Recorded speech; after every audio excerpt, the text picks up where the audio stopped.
अस्सलाम वालेकुम, मेरा नाम डॉक्टर सलमान ख़ान है। आज हम बात करेंगे गुर्दों के फ़ेल होने की क्या वजूहात हैं। गुर्दों के फ़ेल होने की बहुत सारी वजूहात हैं, लेकिन उनमें मोस्ट कॉमन जो है वो हाई ब्लड प्रेशर, शुगर और गुर्दों में पत्थरियों की तकलीफ़ का होना है। इसके अलावा अक्यूट गैस्ट्रोएंटराइटिस में बहुत ज़्यादा मोशन और परसिस्टेंट वॉमिटिंग होती है, जिससे मरीज़ के जिस्म से पानी काफ़ी मिक़दार में ज़ाया हो जाता है और ये एक वजह बन सकती है गुर्दों के फ़ेल होने की। देखा जाए तो पानी के काफ़ी मिक़दार में जिस्म से ज़ाया होना और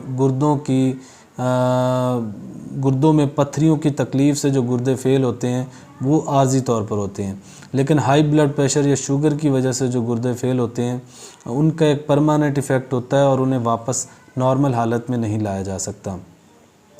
गुर्दों में पत्थरियों की तकलीफ़ ही एक ऐसी बीमारी है जिनमें जो ना सिर्फ गुर्दों को फ़ेल होने से बचाया जा सकता है, बल्कि अगर गुर्दे फ़ेल हो भी जाएं तो उन्हें वापस नॉर्मल हालत में लाया जा सकता है। और ये तभी पॉसिबल है जब जो डिज़ीज़ है या बीमारी है उसका अर्ली डायग्नोसिस बना लिया जाए और पेशेंट जो है वो प्रॉपर टाइम से जब उसे प्रॉब्लम होती है तो वो डॉक्टर से रजू करे।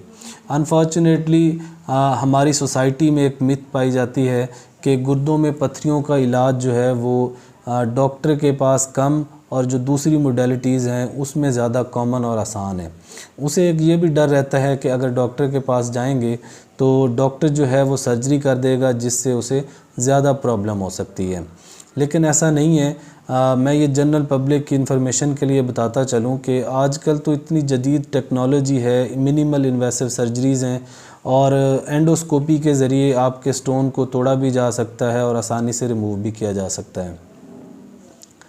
इसके अलावा अगर आप देखें तो जो शुगर, ब्लड प्रेशर और कुछ मेडिसिन्स ऐसी हैं जैसे कि सेक्सुअल मेडिसिन्स हैं, उनके इस्तेमाल से जो गुर्दे फ़ेल होते हैं वो परमानेंट फ़ेल होते हैं और उन्हें वापस नॉर्मल हालत में नहीं लाया जा सकता।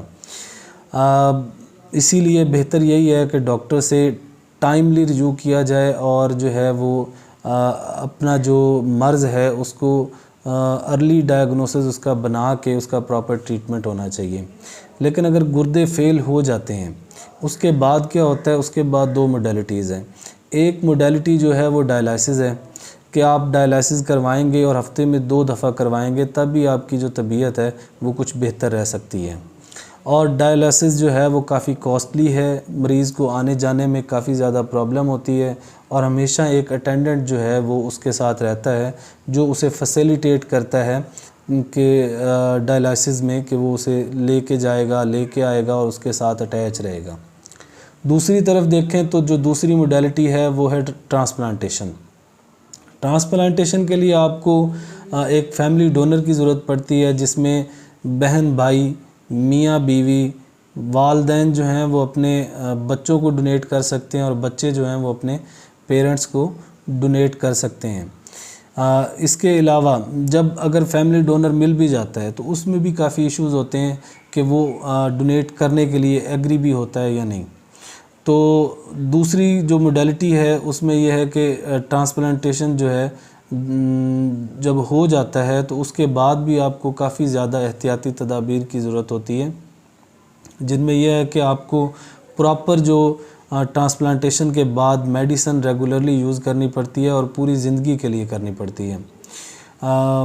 इसीलिए स्पेशली जो पेशेंट्स रिकरेंट रीनल स्टोन्स वाले हैं उन्हें चाहिए कि प्रॉपर अपनी जो इन्वेस्टिगेशन है या जब उन्हें यूरिनरी जो है ना ऑब्स्ट्रक्शन होती है स्टोन की वजह से, तो वो टाइमली डॉक्टर के पास जाएं, अपना अर्ली डायग्नोसिस बनवाएं और प्रॉपर जो है वो उससे उसका इलाज करवाएं। इसके अलावा भी कुछ ऐसी बीमारियां हैं जैसे पेशाब की नाली का सिकुड़ जाना, जिससे पेशाब का प्रेशर वापस गुर्दों में पड़ता है और उससे गुर्दे फ़ेल होने का चांसेस ज़्यादा होता है। इसी तरह ओल्ड एज में प्रोस्टेट का प्रॉब्लम है जो कि मसाने के आगे के रास्ते को ब्लॉक कर देता है और पेशाब का जो प्रेशर है वापस गुर्दों में पड़ता है और उसका जो है वो फ़ेल होने का चांस ज़्यादा हो जाता है। ये ऐसी बीमारियां हैं कि जिनमें मिनिमल सर्जिकल मैन्यूवर करके आप इनको करेक्ट कर सकते हैं, और ये करेक्ट तब ही हो सकती हैं जब आप एक प्रॉपर टाइम पे जो है वो अपने डॉक्टर के पास जाएंगे, और उसकी अर्ली डिटेक्शन के बाद जो है वो डॉक्टर उसे करेक्टेबल कर सकता है। इसीलिए हमेशा कोशिश करें कि डॉक्टर के पास जाएं और अपना एक प्रॉपर जो है वो उसकी इन्वेस्टिगेशन के बाद और उसका जो मैनेजमेंट है उसको फॉलो करें।